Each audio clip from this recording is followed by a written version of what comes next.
Witam serdecznie, tu Maryna z Grema Scrapart. Dziś pokażę Wam mój nowy mini zestaw walentynkowy. Pudełeczko na słodkie cukierki z małą karteczką w środku.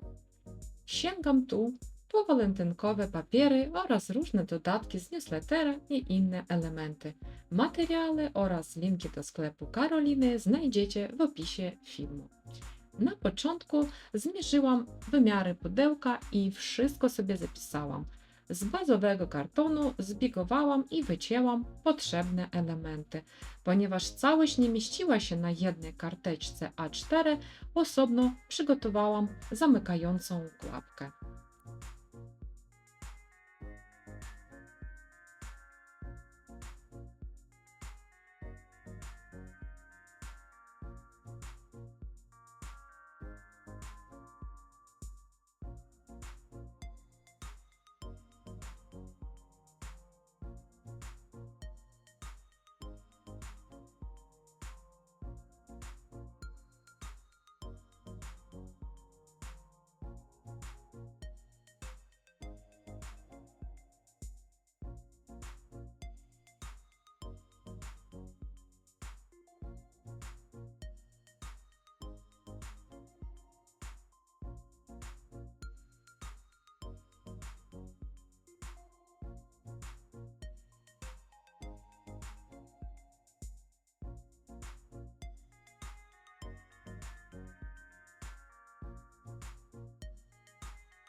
Zamknięcie zrobiłam na magnesach. Dopasowałam je, delikatnie zaginając i formując papier, żeby idealnie układał się na pudełeczku z cukierkami. Dzięki temu klapka łatwo się zamyka i dobrze trzyma. Następnie skleiłam po kolei ścianki pudełka i okleiłam je wcześniej wyciętymi elementami. Z resztek papieru zrobiłam mini karteczkę, która mieści się w małym kieszenkowym schowku.